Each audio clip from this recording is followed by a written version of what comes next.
मैं अब आखिरी ट्रेन नहीं लेता। हाँ, उस रात के बाद से कभी नहीं। ये एक ऐसी बात है ना, जिसे याद करो तो तकलीफ होती है, पर भूलना वो तो हो ही नहीं सकता।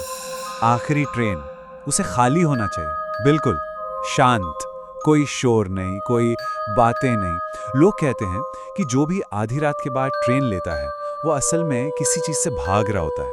रोज का था, मतलब देर रात की शिफ्ट के बाद घर जाने का बस वही एक तरीका था मेरे पास। और लोग कहते हैं कि आखिरी ट्रेन में सुकून होता है। गलत है वो सुकून नहीं है। वो एक भारी खामोशी है, ऐसी जैसे कोई या कुछ बस देख रहा हो। टाइम था रात के 12:47। बिल्कुल इसी वक्त पर आखिरी ट्रेन आती थी। उस रात प्लेटफॉर्म पर ज्यादा लोग नहीं थे, लगभग खाली ही था। शायद 3 लोग रहे होंगे। और वो आदमी जो सबसे अलग था, एकदम बेजान सा खड़ा था। वो प्लेटफॉर्म के एकदम किनारे पर था, ना फोन ना टहलना, कुछ नहीं, बस खड़ा था। कपड़े पुराने थे पर बहुत साफ थे। कोई बैग नहीं था उसके पास, हाथ में टिकट भी नहीं। ट्रेन आई और वो सबसे आखिर में बिना कोई आवाज किए अंदर आ गया। कोच अंदर से लगभग खाली ही था। मैं जाके खिड़की के पास बैठ गया और वो आदमी वो सीधा आकर मेरे सामने वाली सीट पर बैठ गया। और तभी मैंने वो चीज नोटिस की। उसकी आंखें, वो देख रहा था, पर वो मुझे नहीं देख रहा था। नहीं, वो खिड़की के शीशे में मेरे अक्स को देख रहा था, लगातार। वो पलके नहीं झपका रहा था, एक बार भी नहीं। और वो हिला भी नहीं, जरा सा भी नहीं। जैसे बैठा था बस वैसे ही, कुछ भी नहीं।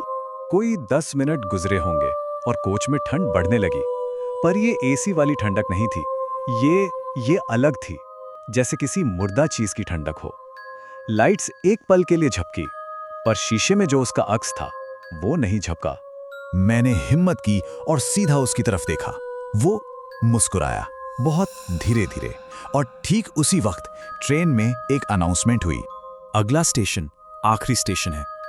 लेकिन ये कैसे हो सकता था? अभी तो 4 स्टेशन और थे। मैंने आसपास देखा कि किसी और ने सुना या नहीं।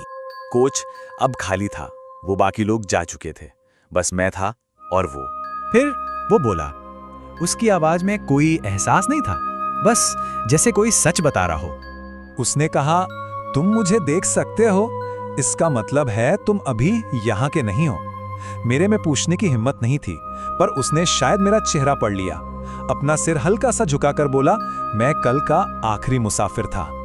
और तभी ट्रेन एकदम से रुक गई, लाइट्स चली गई, बस वो इमरजेंसी वाली लाल बत्ती जल रही थी। मैंने अपनी कलाई पे एक हाथ महसूस किया, बर्फ जैसा ठंडा। और उसने फुसफुसाया, जब आखिरी ट्रेन चलती है तो किसी को रुकना पड़ता है। और फिर एकदम से लाइट वापस आ गई। ट्रेन मेरे स्टेशन पर खड़ी थी और कोच खाली था। अगली सुबह अखबार में एक छोटी सी खबर थी। एक आदमी की पिछली रात आखिरी ट्रेन से गिरकर मौत हो गई। मौत का वक्त लिखा था रात के 12:49। मैं ट्रेन में चढ़ा था 12:47 पर। उस दिन मुझे समझ आया कि वो आखिरी ट्रेन असल में है क्या। वो कोई आम सफर नहीं है। वो ट्रेन मुसाफिरों को नहीं ले जाती, वो रिप्लेसमेंट्स को ले जाती है। अब मुझे समझ आता है कि वो मेरे चेहरे को क्यों नहीं देख रहा था। वो मेरे अक्स में झांक रहा था, ये देखने के लिए कि मेरे पास कितना वक्त बाकी है। कुछ सफर स्टेशन पे खत्म नहीं होते, वो तब खत्म होते हैं जब कोई आपकी जगह ले लेता है।